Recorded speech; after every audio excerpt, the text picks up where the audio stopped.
alors tey gis nañu combat bi nga xamante ne mën ngeen ko contre Petro-Tim contre usine de dessalement bi contre beaucoup de choses tey jii nii nag am situation boo xamante ne wax nga ko léegi Macky n'a jamais cédé à la pression face à ces contrats yi nga xamante ne day am ay clauses yu dëgër parfois wala am loo xamante ne xëy na moom moo leen di tënk pour ñu bañ a kii mais dafa am benn problème boo xamante ne ça concerne des Sénégalais ay Sénégalais construire en entreprise am ak contrat kii di Sénélec nga xamante ne mooy nguuru Sénégal muy Akilee Sénélec am ci 34% tey je ne sais pas xawma ndax les informations sont avérées mais il s'est avéré que ni président bëgg na annuler contrat bi nga xamante ne ce sont de jeunes sénégalais ñoom ñoo ci nekk pourquoi résistance bi nga xamante ne amu ko woon ci ay ñoom Franck Timis ñoom ñeneen ñooñu nga xamante ne ils viennent de l'étranger ak Akilee donte recevoir na les différentes parties au niveau du palais ba gars yi ñu ngi jot ne contrat bi mën nañ koo annuler lan mooy seen analyse ci situation boobu noonu. d'abord sur ce dossier du ma ci sori trop parce que dem nañu ñun rencontrer Akilee. rencontrer Sutelec. Akilee ñoo lànk ak aar lu ñu bokk. ok yéen a dem ci. ñun ñoo demandé à les rencontrer. mooy le DG oui ak Sutelec. ñun ñoo rencontré ñoo lànk ak aar lu ñu bokk moo décidé. dem nañ rencontrer Akilee. dem nañ rencontrer Sutelec rencontré nañ Matar Cissé.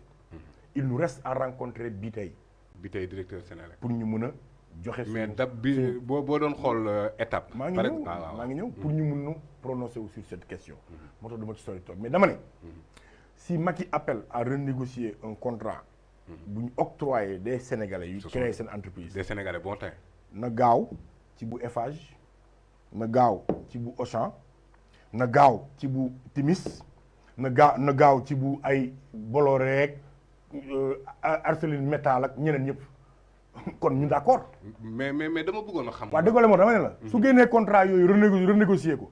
ñu kontaan ñu d'accord. yooyu noonu yëpp kon c'est-à-dire que bu ma la comprendre renégocier contrat Akilee da koy proportionnel ak renégociation ay Total ay Eiffage yooyu. ben oui. sinon mais sinon kon carte gi leer na Macky buggul sénégalais buggul nit ku ñuul le Sénégal est une sous-préfecture de la France. ah oui loolu c'est clair mais c'est clair buggul sénégalais nga war a protéger non. mais boo protéger tubaab bàyyi au détriment des sénégalais ça veut dire que kon tu n'es pas là pour les intérêts de ton peuple. Macky Cron n'a qu'à renégocier les contrats des entreprises françaises ci loolu lañ koy xaar d'abord après mun nañ négocier bu ak renégocier bu Akilee ok loolu je n'ai aucun problème là-dessus awma ci benn problème mais c'est analyse rek laa bëggoon def parce que voilà ñoom tamit ils ont apporté ci plus-value maanaam Sénélec dafa am ay pertes yoo xamante ne c'est que moo tax bugguma cee sori trop xam nga bugguma cee sori trop ak compteur intelligent aussi je pense bugguma cee que sori bii nii dafa jëriñ askan wi ci benn côté bugguma cee sori parce que nee naa la ñoo lànk ak aar lu ñu bokk daf ci nekk trop moo tax bugguma cee sori am nañ ci position man am naa ci position bu clair et net mënuma cee avancé wu parce que da ngay xaar merci jërëjëf loolu dong mooy problème bi mais li ma mën a wax boo ko mooy la nga xamante ne man am na fi d'abord te nekk fi mooy les contrats de ces multinationales françaises yi fi nekk ak étrangères bu fu munti doon na ko Macky renégocier parce que intérêt Sénégal nekku ci bu defee loolu ba pare leneen lu mu négocier lu ne kenn du wax loolu laa mën a wax ci loolu. internautes yi ñu ngi réagir par rapport ak li nga xamante ne surtout l'actualité muy def actualité muy dossier wu Lamine Diack tey moom à un moment donné wax na ne carrément financé na ay mouvement ci li nga xamante ne moom lañ koy jiiñ actuellement mouvement yooyu noonu tout le monde pensait à Y'en a marre est-ce que concrètement de manière claire Y'en a marre a bénéficié des largesses de Lamine Diack. man loolu dama ciy kontaan. xam nga nag yi bon mën naa la Y'en a marre buy taw kenn du fobeere suy taw kenn du fobeere da ngay xaar ba mu sebet. non mais Lamine Diack moo wax de. waaw moom laa la wax. buy taw kenn du fobeere est-ce que da nga mës a dégg Lamine Diack mu ne Y'en a marre laa jox xaalis mosoo ko dégg. ay mouvement activiste yu doon xeex ay mouvement rek ñenn ne Y'en a marre non dafa ne est-ce que da nga ko dégg moo taa moo mu ne Y'en a marre. non c'est-à-dire que à l'époque Abdoulaye Wade ci boppam Y'en a marre bokk na ci force bi ko doon xeex déglu rek da nga ko dégg mu ne Y'en a marre. waxul Y'en a marre waxul Y'en a marre non on est d'accord waxul Y'en a marre mais xam nga tudd na Macky Sall. non revenir na ci ne Macky non attends il faut arrêter moom moo tudd Macky Sall. démb nee na mais ma ñëw yenn sénégalais yu mal intentionnés ñoo tudd Y'en a marre mais moom mi nday mili gi moo tudd Macky Sall foofu laa bëgg nga ñëw dama ne la moom moo tudd Macky Sall yenn sénégalais yu mal intentionnés yu bon yoo xamante ni bugguñ seen jeunesse am dara bugguñ ay jeunes yuy góorgóorlu seen réew am dignité gëm seen bopp gëm seen réew di xeex pour seen réew ñoom ñoo taxal Y'en a marre mais du Lamine Diack et je le dis encore haut et fort. mais c'est que xam nga. ma ne dëgg ma wax la je le dis encore haut et fort. cette question là comme mi ngi ci loxo justice. man dama ci kontaan. yàgg naa wax ne Y'en a marre recevoir wul 1 franc de Lamine Diack pour xeex qui que ce soit. amut et c'est clair que le M23. M23 oui. mais loolu kay ñëpp xam nañ ko M23. M23 moom moo recevoir l'aide de Lamine Diack. mais loolu la M23 ak Macky Sall loolu leer na Macky Sall millions d'euros ëpp na ko sax dégg naa donc nañ bàyyi enquête bi mu dem léegi nag moom vraiment jaratul ay wax ju bëri depuis 2014. non 2013 sénégalais yaa ngi ñu takkal ce dossier là et dafa métti dafa ñu métti on a pris un sacré coup avec cette histoire de Lamine Diack Y'en a marre ñun. mais ñu dëxantee toog dañuy on parle en toute sincérité.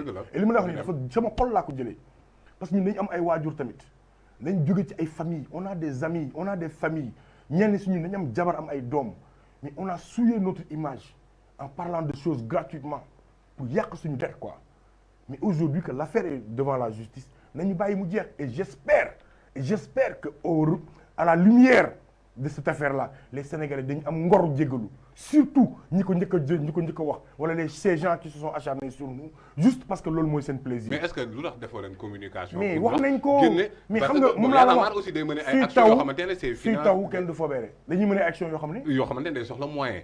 mën nañ ne ces jeunes là fan la ñuy jëlee donc bu waxee rek. waaw léegi ma laaj ba affaire 2011 bi ñuy xeex ci tali bi ban moyen lañ soxla woon. voilà foofu c'était des combats de rue. après dañ leen gis ci ay actions citoyennes dañ leen gis. mais ngeen di voyager dañ leen gis ngeen di voyager. ba mu waxee wax voyage. bàyyi ma ñëw ci voyage yooyu noonu effectivement am na ci frange yoo xamante ne même bu dul aide financière directe de Lamine Diack mais des billets d'avion quand même amoon na. mais loolu ñun ñoo ko toog wax ko di. de Lamine Diack. oui ñoo ko toog wax ko 2013 du 2011 xam nga 2011 la woon élection yi. 2013 ñun ñoo am suñu événement bu tudd FEI Forum international de Y'en a marre d'Europe biñ ko créé ñu bugg def un débat entre les deux générations les 68 ards ak les 2012 ards ñu sol suñu daal dem seeti Amadou Mahtar Mbow. expliquer ko le concept.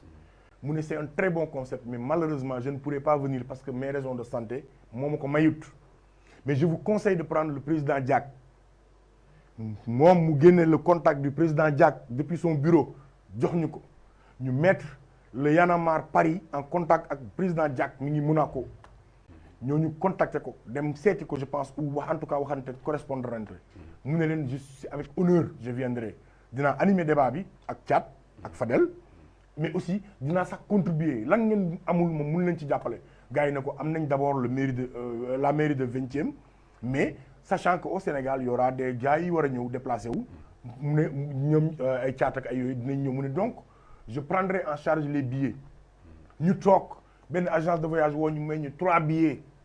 pour que 3 billets mu tànn Fadel Thiat ak je pense Fou Malade en réunion en interne au sein de Y'en a marre Sophia. ne non Thiat am nga loo jëndee sa billet bopp Fadel am nga loo jëndee sa billet bopp Simon am nga loo jëndee sa billet bopp achetez vos propres billets prenons ces billets qu'on nous a offert ñu jox ko d'autres esprits Y'en a marre yu musut voyager qu'ils en profitent ñoom ñu dem pour mun a xam la moo xew ci biti voilà ce qui s'est réellement passé bi ñu demee foofu noonu il l'a dit ñun nëbbuñu ko ñoo ko dem wax Fadel moo dem remercier ko publiquement ci émission Ahmed Aïdara ne on remercie le président Diack moo ñu may 3 billets assisté na suñu affaire bi ñëw na présent na def na lépp mu waroon def ñu nëbbatu wuñu président Diack tuddee nañ ko fi làmb tuddee nañ ko école à Mbour tuddee nañ ko stade moo fi créé mouvement nawetaan mouvement associatif tey la ko sénégalais yi di xalab. mais est-ce que justement est-ce que xalab tey la ko sénégalais yi di xalab il était une référence pour les sénégalais jusqu'à preuve du contraire dama ne jusqu'à preuve du contraire il reste une référence pour man parce que c'est un Africain qui a été nommé président d'une organisation comme bu mel ne JO pendant des années il a brigué combien de mandats ça sent une conspiration des Européens Platini bi ko fi UEFA jiiñee sàcc mais la France l'a protégé mais Macky Sall a abandonné Lamine Diack. pourquoi ngeen abandonné ko. non abandonné wuñ ko. gisuñu mais ñun qu'est-ce qu'on peut faire. gis nañ leen ngeen wàcc pour Guy. wàcc pour Khalifa. mais c'est une affaire sénégalaise dégguñu leen ngeen wax ci Lamine Diack. non c'est une affaire sénégalo-sénégalaise. Guy Marius Sagna c'est une affaire sénégalo-sénégalaise. mais Lamine Diack c'est une question d'État qui a du charisme et du courage pour mën a xeex contre les blancs. jàpp ngeen ne yéen amoo leen loo leen war a mais mën noonu lañ mën a def. on en a parlé wax nañ ci RFI. on en a parlé dans les médias français. parce que man gisuma seen position ci. mais justement parce que suñu position ça s'explique. très tôt les Sénégalais est-ce que ragaloo leen woon. non pas ragal jàppale Lamine Diack Sénégalais yi ne oui voilà non pas ragal par mesure de prudence pour encore les Sénégalais qui restent et croient toujours que suñu honnêteté et suñu sincérité. Pour ces Sénégalais-là il fallait qu'ils comprennent le sens de notre combat. Que c'est pas un combat pour une personne, c'est pas un combat pour c'est un combat d'idéologie, affaire d'idée la. Donc voilà, loolu il fallait qu'on respecte ce truc-là. Mais je vous dis encore une fois, c'est l'une des choses li ma gën a regretter sama àdduna. Le fait de ne pas combattre. Non, le fait que l'État du Sénégal abandonné le président Lamine Diack, c'est dafa ñaaw. On a abandonné un fils du Sénégal qui s'est toujours battu pour le Sénégal et qui est allé représenter le Sénégal dans les plus hautes instances de dirigeantes du monde. ñu abandonné ko juste pourquoi parce que personne ne voulait se mouiller wala personne bëggoon tax tey lañ ko jiiñ loolu Youssou Ndour tuddeewu ko fi làmbam ji. dëgg la tuddeewu ko fi làmbam ji ana Youssou Ndour kookoo waroon génn taxaw xeexal ko keneen ak keneen ku taxaw tuddee ko fi leneen ak leneen. mais ñi ko tuddee ay làmb ñi ko tuddee ay ñeneen ñooñu leer na. mais bi ñu koy tuddee làmb bi ñu koy def yooyu yëpp fekk na woon. moom laa la wax dama ne la ñooñu. mais tey jii nii ñooñu leer na ne au moins nga xamante ñooñu leer na ne au moins recevoir nañ dara ci moom mënoon nañ taxaw xeexal ko kenn ci ñooñu xeexalu ko li ci gën a garaaw mooy état du Sénégal dama ne la Platini bi ko UEFA jiñee sàcc ak corruption France da ko protégé les médias français protégé ko mais les premiers attirés mais lan nga doon xaar ci état les premiers attirés sur Lamine Diack c'est les médias sénégalais.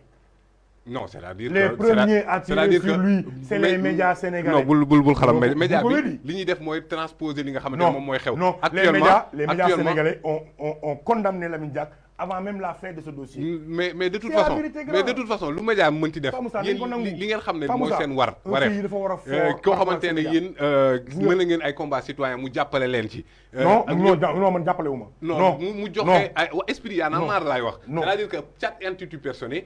non quand je dis je parle pas à mon nom. je parle au nom de Y'en a marre. voilà dama ne la jàppale Y'en a marre comme nangu ngeen ne référence la. nangu ngeen ne koo xamante ne la partagé na ak yéen idéologie yi ngeen doon développé. en dépit de son appartenance politique ci socialisme. tey bu nga xamante ne amoon na coow waroo leen woon xaar. na média bi def nañ lii. Massamba def na lii Massamba def na la parce que pression bi dafa métti woon ci yéen ba ngeen reculer. non c'est pas vrai on en a parlé. ñun ñoo ko wax. mais instant bii nii nga xamante ne procès bi mu ngi en cours te ñu ngi koy li ñu ci mën mooy les médias français quand ils nous interpellent sur cette question. mais démb da ngeen def conférence de presse te waxoo leen ci. si non kaaw Lamine Diack juste avant ñuy def conférence point de presse bi ngeen def ba ci démb waxoo leen ci te pourtant fekk na procès bi tijji. non bokkul. il faut que ñu comprendre. Lamine Diack c'est une personne. là on parle des intérêts du Sénégal bu les intérêts du Sénégal taxawee sa waay question de personne amatul. là mais parce que yow yaa ngi bëgg état du Sénégal jël porter le combat. moom laa la dama ne la quand il s'agit du Sénégal nit day ñàkk. ñun Sénégal moo ñu ñor. je ne mettrai pas sur une balance Lamine Diack et les affaires de bradage yi Macky Sall def ak sàcc yi mu def ak tappale gi mu def ci Covid bi di ko tëkkale. du priorité quoi. non loolu du ma ko mesurer. c'est-à-dire le cas Lamine Diack actuellement n'est pas priorité. pour ñun la priorité du Sénégal aujourd'hui c'est ce Covid là li mu def oui mais ça ne nous empêche pas d'en parler à côté. D'ailleurs, Alioune Sané, le coordinateur de Y'en a marre, a fait une interview de 10 minutes sur RFI parlant de cette question-là.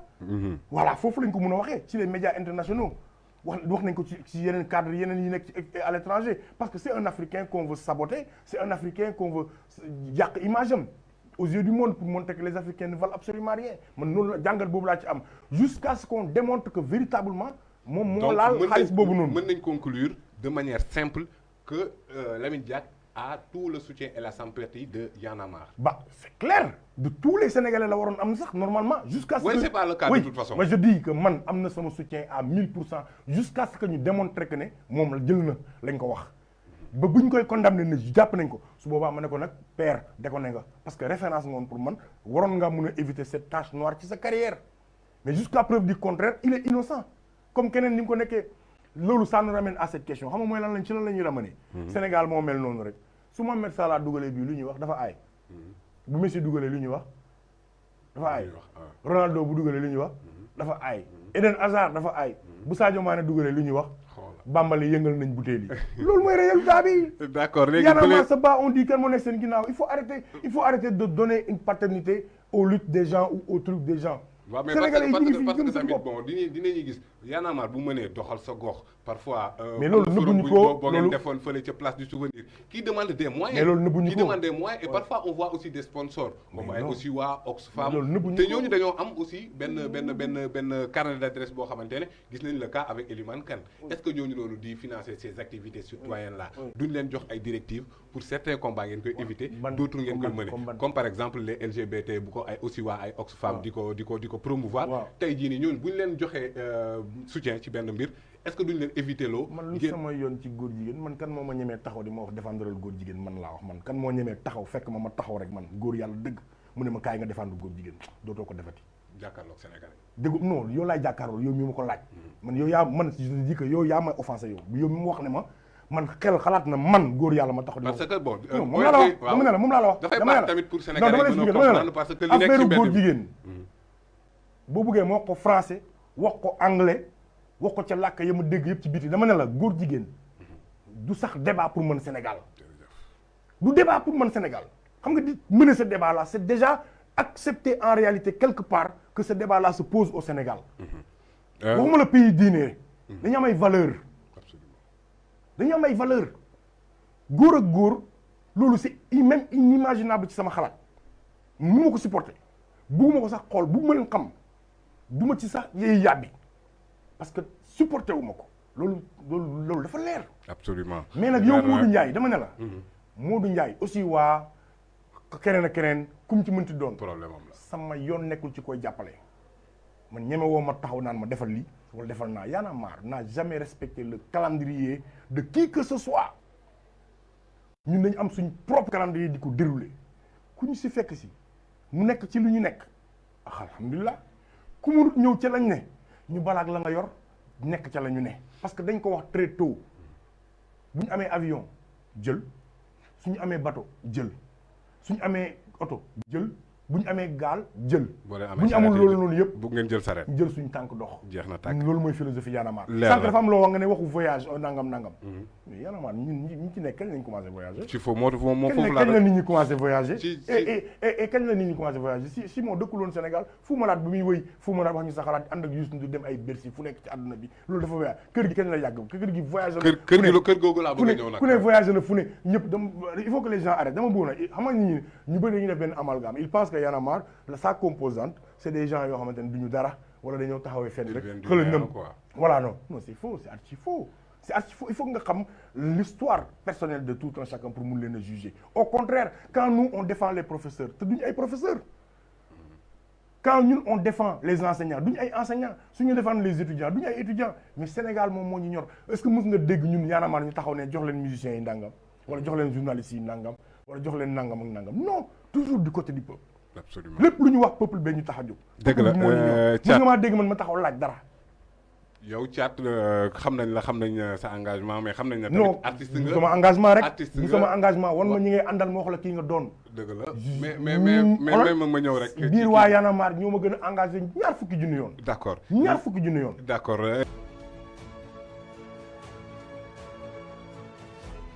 léegi dama bëgg léegi ñu def benn digression parce que activisme bi tamit. yóbbu na leen emporté na leen ba dañuy fàtte sax carrière musicale u Thiat ana waa kër gi ana Mbessane kilifa sama xarit maa ngi koy nuyu. seen depuis encyclopédie musique audio ba léegi pratiquement après saay on voit benn carrière musicale au ralenti lan moo tax waral option boobu noonu. non au niveau national certainement mun nga ko wax et ça s'explique parce qu'on a fait moins de scènes au niveau national. mais dañoo génne album encyclopédie tourné ak moom. version DJ tournée nationale sous région bi Afrique Europe et aux États-Unis defaat encore version live band bi ak le Walian band tourné waat ak moom dans le monde donc bi ñuy arrêté confinement bi on avait des dates là début février janvier en Europe. mais kon en tant qu'artiste Covid bi vraiment yëg ngeen ko quoi. daf ñu assassiné ñun. absolument ñun daf ñu assassiné doublement parce que au-delà de même musique bi ñuy def ñun. dañuy dem di def ay conférences partout dans le monde déplacement ay trucs ak ay rassemblement nangam mais duñ ko yuuxu ci àdduna bi pourquoi ñu koy yóoxu ñun dépassé nañ quand même taxaw di joytu naan. mais kër gi est toujours là. oui on prépare notre album Secret d'État. Secret d'État. oui war na yéeme de. Secret d'État mi ngi ñëw. mais d'abord le label Penku Side bi ñu bokk dafay produire d'abord l'album de Nara Pi. Nara Pi waay. donc Nara Pi moo nekk instant bi bu pare ñu koy waaj a génne donc Covid bi moo ñu bloqué donc bu Covid bi jeexee rek ñu songu Nara Pi bu ñu paree ci Nara Pi rek y a l'album Secret d'État de kër gi qui va sortir. Secret d'État moom war na yéeme de mën nañu ci ñamal tuuti ci contenu bi du mën a ci wax dara. loolu war a garaaw du mën a ci wax dara mais li ma la mën a wax daal mooy ne. mais donc seen premier album dañ ko censuré woon de. premier. mooy premier mi-temps. premier mi-temps mais déglu li ma lay wax. Secret d'État déjà y a le jeu de mots qui existe là-bas. Secret d'État. ok. Secret d'État punchline la quoi. non du punchline lu ma tudd ne loolu moo tudd anagramme. Anagramme c'est une formule grammaticale qui te permet de prendre un mot couper ko en deux mu jox la deux mots yu bokkut comme nos condoléances donc nga dagg ko boo koy dégg nos condoléances ngay dégg mais boo koy lire nos condoléances ngay gis. loolu aussi dañ ko war di retrouver ci suñu art ci suñu art ça veut dire que ñun suñu album kër gi ce n'est pas seulement un album c'est un support pédagogique.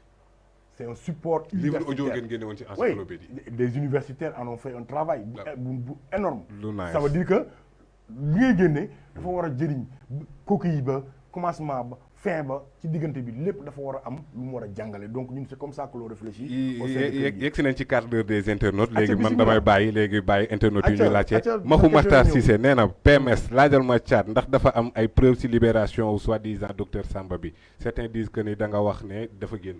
dëggantaan et je profite de ton plateau pour m'excuser mais vraiment auprès des Sénégalais j'ai une source bu jaawale transfert ak libération donc je suis allé à la va-vite ma joxe information bi sans la vérifier boo xoolee bokkul sax ci discours liminaire u Y'en a marre bi waxuñ ko man maa jot info bi automatiquement j'en ai parlé dans l'euphorie et je le regrette énormément parce que du yoon et c'est une première fois que ça m'arrive je m'en excuse auprès des Sénégalais inchallah jàng naa ci ne info loo ko am saytu ko ba noppi balaa nga di ko joxe. Et ça m'apprendra pour le futur parce que j'ai été sanctionné au sein de Y'en a marre. Et dañ la teg daal. mais Y'en a marre c'est comme ça soo defee dara lay sanctionné et je m'excuse encore. sanction bi mooy lan. non loolu moom du ma la ko wax à l'interne. mais xam naa ne daal saf na saab tegoon nañ quarantaine de. mais xam naa ne saf na saab. donc ce que je peux dire mooy que ne vraiment je le regrette auprès des Sénégalais donc je m'en excuse. une faute avouée et à moitié pardonnée kon grand Aliou mën ngay lever sanction yi. Ousseynou Ndoye l'international coach journaliste sportif. nee na nous voulons savoir aussi avoir aussi des éclaircissements parce que kër gi dañ koo xam ci clash kër gi dañ koo xam ci attaqué mais tey dañuy gis kenn ku bokkoon ci yéen Mollah Morgun di attaqué te dégguñu ngeen am benn réplique boo leen def ci moom. non loolu duñ ci répliquer. du ma ci wax. waaw moom de comédien lay gën a nduróol sax. non loolu du ma ci wax. d'accord Ousseynou Ndoye nee na duñ la tontu nous voulons aussi X Touba nee na Pape Moussa c'est Talla Sylla XY borom Touba maa ngi lay siyaar nee na Thiat na wax lu tax sénégalais yi bàyyi membre yu bëri bàyyi foofu noonu quoi foog naa ci Y'en a marre la bëgg a wax. membre yi bàyyi Y'en a marre je sais pas xaw ma kan en tout cas ci ñi ma xam. ñu bàyyi. Karim Xrum Xax la Abdou Karim Gueye bàyyi na officiellement. créé mouvement mais yéen a ngi commencé waat liggéey non créé mouvement am ñuy def aussi liggéey bu rafet. ñu koy rafetlu nitu dëgg. bu weesoo loolu. y a peut-être 2 ou 3 personnes yoo xam ne xam naa leen personnellement. seen ay liggéey moo tax. ñu bàyyi parce que seen liggéey mayeetul leen ko. donc ñoom ñoo ñëw am honnêteté jébbal. seen ay responsabilités yi ñu amoon ci biir mouvement bi ne ñoom bàyyi nañ officiellement. d'accord bu ñu xamee keneen. nañ ma wax mais li ma xam ba xam ko mooy ne daal depuis 2 ou 3 mois. le mouvement ne cesse de grossir, mi ngi enflé, gravement, et beaucoup de matière grise. La différence d'abord, en 2011, c'est qu'on avait beaucoup de masse. Aujourd'hui, notre masse, elle est de qualité. Quantité moo amoon léegi. Non, ñaar yëpp. On retrouve les deux. Ah, mais okay. Je veux dire, on a plus de matière grise au sein du mouvement. D'accord. Le mouvement ne cesse de grossir. Keneen ku bàyyi nag ku ma yëgul xaw ma ko. mais nag à l'époque 2011 soo nekkee soleil jëngal rek. ñu ne la Y'en a marre nga soo nekkee ci mbedd mi rek ñu ne la Y'en a marre nga. esprit la woon tamit du adhésion. Justement, c'est un état d'esprit. ku nekk mën nga ko épouser ku nekk mën nga ko nekk. y a plein qui sont devenus des journalistes par souci d'équité ci seen liggéey ñoom ni ñu ko xalaatee jàpp nañ ne war ñoo jël yenn positions yi ñu bàyyi. ñu toog ñeneen ak ñeneen ak ñeneen ak ñeneen ak ñeneen et puis on leur souhaite bon vent c'est un mouvement qui est là et puis man Thiat ak Fadel Barro la moo tax ñu jógee ci boppu Y'en a marre bi ñu nekk. waaw foog naa am na question bu jëm foofu noonu sax dafa da ngeen def faute wala seen gestion moo kiiwul Fadel Barro jóge na ci coordination bi Thiat nekkatul porte-parole da ngeen xarañul wala nu mu fa. non on a fait 2 mandats dañuy dem. ah ok c'est la démocratie interne. bah oui on a fait 2 mandats fu lu ñu fay defati. Les mouvements sociaux citoyens société civile ñoom ñoo war a njëkk a jàngale en leur sein foqale baaxul da ngay jóg di nga dem nga bàyyi. lan mooy démocratie waaw boo leen koy xeex. munoo man je peux pas demander à Macky Sall de ne pas demander un 3e mandat may briguer 3e mandat au sein de Y'en a marre. c'est même xalaatul ko alors qu'il y a des jeunes qui sont là pleins d'énergie ànd ak mais xam-xam yu xarañ mun ko indi ci table bi un renouveau ci biir au sein du mouvement. La preuve Aliou Sané regardez le travail qu'il est en train de faire en tant que nouveau coordinateur du mouvement. Donc Iba Mar en tant que nouveau porte-parole du mouvement. Donc loolu yëpp dafay renseigner rek que ne Y'en a marre lépp lu mu lay wax da nga koy fekk mu necca. Babacar Diagne foog naa question bi répondre nga ci sax qu'est-ce que vous avez fait en tant que mouvement citoyen suite à la Covid-19. bon foog naa ne boobu tontu nañ ko waaye Dédéo Simaga je pense que il est en train de tergiverser sur la question de Lamine Diack qui dit qu'il a financé des mouvements boobu tamit tontu nga ko Diop Dame Dieng quels sont les projets sociaux du mouvement Y'en a marre en dehors des combats citoyens qu'il mène. oui mais on a mis en place ci biir Y'en a marre dafa am ay démembrement ay cellules. Il y a une cellule qui s'occupe de certaines choses. am na cellule boo xoolee ci banlieue bi. au-delà de planter ces Ali Aïdar ndeysaan moo ñu may nañu ay garab yu bëri. ay garab yu bëri ñu planté ko defe naa toll na ci lu ëpp ay 1000 garab di dem. ci littoral est bi pour éviter avancée du désert boo demee da nga ko fay fekk. bi nga ma ñaata centre la ñu rénové waat defar ko ay terrain basket espace jeune def fa ay fleurs nangam ak nangam. donc du jeex li ñuy def socialement mais quand on parle de social au Sénégal les gens pensent jël xaalis dimbali nit amuñu ko on n'a pas ça man kenn jox moom xaalis ma dugal sama poche lu ma am sama ñàkk la te loolu lay dundee tu vois ce que je veux dire amuma moyen trop Sénégalais la bu yem je fais partie de cette classe qui a été assassinée par le président Macky Sall donc alhamdulilah lay wax mais lu ñu am toujours on pense au peuple seen financement yi ay cotisation la. non pour l'intérêt du mouvement oui am na ay cotisation ci waa mouvement bi mais les projets non sont financés par par des ONG et loolu nëbbuñu ko quand on a un projet ce projet est financé par benn ONG selon ñun ni ñu bëggee ne lii la suñu projet di doxee mais ñoom ci projet ba la ñuy financé dem toog joxuñ caat mu dugal ci poche am de est-ce que da ngaa dégg ONG bu ñu porté plainte ne fay leen ma pour le moment bu ñu ko déggee dinañ dal seen kaw de da nga ko dégg bu ñu ko déggee kay dinañ ñëw carrément ama déggoo pour le moment donc pour ONG ba projet ba lay financé Y'en a marre nag moom la koy doxal moom biir Y'en a marre ñun suñu QG ma nga parcelle fa mu juddoo ba léegi fa la ne fa la ñu nekk laaju dara weer bu dee bu jot on prend ñu fay ko weer bu dee bu jot ñu fay la fa nekk internet ndox kenn dëkk fa donc ay facture 3000 la ñu am ak facture 2000 donc Seydina Fall Seydina Alioune Fall nee na yow naka nga jàngatee libération conditionnelle bi ñuy jox Bougazelli parce que dafa feebar moom laa la wax xam nga président xam nga Sénégal bu ñu demee ba la justice day jàpp ku xas Macky Sall mu jàpp la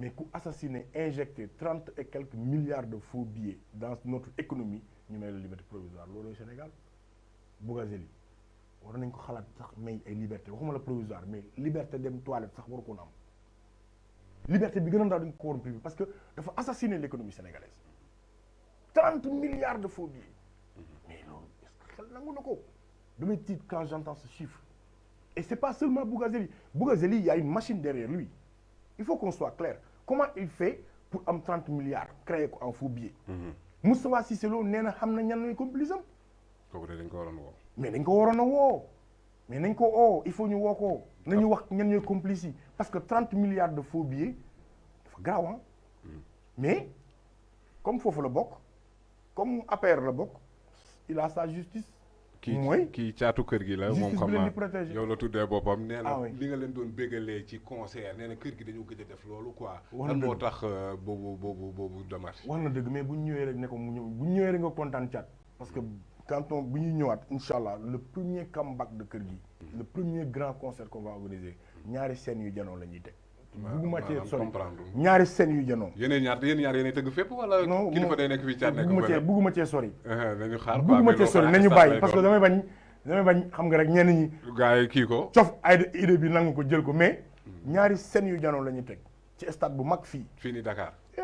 ñaari scène yu janoo daal scène bi li dafay ne scène bi lee dafay ne même dugg si bi sax beneen mbir lay doon. kon fan si kër gi loolu moom nañu xaar nañu rassuré wu. parce que ñun nag Pa Moussa d'habitude nee naa la géemu hip hop sénégalais bi. comme football bi laa ko jàppee rek at mu jot di nga dégg ñu ne Messi ñu ne kan. Eden Hazard toj na non Sadio Mané toj na mais fin bi ballon d'or bi kan la. jeex na kër gaa ngi ñu doon. yéen kii bi quoi. bu ñu génnee album kan mooy génne album. ñun da nga mës a gis ku ñu fekkante ñun ci marché. encyclopédie bi. non dama ne est-ce que mës nga gis yow artiste bu ñemee fekkante. mais est-ce que sur le plan revenu. disque ay. ñun dañu moroomu kenn ci vente ak ay nangam sangam. yow loolu dafay caaxaan nga ñu jox ay chiffres. non je n'ai plus les chiffres demal BSDA recoupe cette information. dama ne la. donc l'art de kër gi nourrit kër gi. mais bien sûr demal ñun Believe la ñu signé. Believe la ñu signé France la nekk pour nos royalties. boo bëggee après je te montre en royalties mooy bu ñu royalties mooy les droits d'auteur nangam ak nangam. est-ce que ngi fi ma ba dama ne la rappeurs yi xam nañ c'est-à-dire kër gi kenn du fekkante ak moom sur le marché ñun bañ nañ ko bu ñuy waaj a génne ñooy génne dañuy profité génne wala ñu toog xaar. mais ay boy deep yooyu boy tàng lañ day. non je respecte beaucoup ce qu'ils font. je respecte énormément non grand yi de. je respecte bousculer nañ hiérarchie bi. moom laa la mais c'est bien c'est le moment c'est le truc mais dama ne kër gi laa la wax de waxuma laay caaxaan de. kër gi laa la wax de. mooy Messi quoi ñun ñooy rap président di tontu. dégg nga loolu junj doy na borom xel. d'accord Djubayel Ba nee na Thiat il est très engagé mais est-ce que doo xalaat parfois yow sa dundin ci Sénégal doo xalaat sa bopp quoi sa njaboot sa xam nga engagement boobu noonu xëy na da leen di contrainte sur le plan financier ngay dundee ak tout nee na est-ce que lu tax doo koy xalaat moom Djubayel Ba. waaw. Je fais partie d'une organisation de gens très engagés moo tax ma engagé je fais partie d'un mouvement qui s'appelle Y'en a marre. dina am impact ci seen dund. am na impact bu rëy. mais quand tu paies la balance comme ça nga jël yow sa njaboot sa famille sa bien-être nga jël le bien-être de tout un pays balance bi du ko attan. je choisis le peuple. d'accord c'est un choix personnel nag bu ma def. di ko assumer. et je l'assume pleinement au détriment nag de mes propres envies mes propres bëgg-bëgg. bëggoon naa am na akamaa bëri bëgg-bëgg.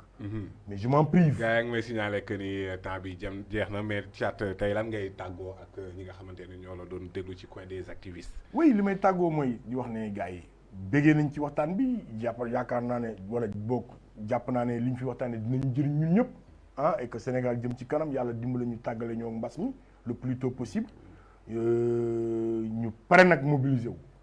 Il faut qu'on se mobilise. Il faut que les Sénégalais soient prêts. Parce que aar lu ñu bokk ak ñoo lànk mi ngi ñëw avec de grandes offensives contre ce régime-là. qui fait que du tâtonnement, saboter, yàqate, mangécratie ak séddocratie. Il faut que ça cesse. Donc le peuple sénégalais, soyez prêts parce que bés bi mi ngi ñëw. Il faut que ces gens-là nous rendent compte. Donc je donne rendez-vous à tous les Sénégalais ñu vigilants. Mais que surtout nag, continuez à porter le masque. Continuer à respecter les mesures barrières ni ko agent de la santé yi waxee ndax feebar bi jógewu fi donte amatuñ pic léegi stabilisé wu na ñu ngi ci comment dirais-je plateau mais mi ngi fi le virus est bel et bien là protégeons-nous protégeons nos familles na ñëpp gën a góorgóorlu ci côté boobu noonu Sénégal yàlla may ñuy jàmm xéwal ñëw fi ak bu wërsëg. jërëjëf le combat continue comme ni ko Thiat waxee lii lañ leen jagleloon tey ci seen émission le coin des activistes comme ni ñu ko xamee ay activistes lay dalal ñuy wax les tares qui gangrènent le tissu social. kon di leen jox rendez-vous début de semaine ci beneen invité ci plateau bi di le coin des activistes les formations aussi en temps réel sur www.dakar221.com émission bi mën ngeen ko dagluwaat aussi en intégralité ci suñu page YouTube D221 mais page Twitter Instagram bi réseaux sociaux yëpp ñu ngi fa incha allah di leen jox rendez-vous semaine prochaine d'ici là prenez soin de vous et bon week-end.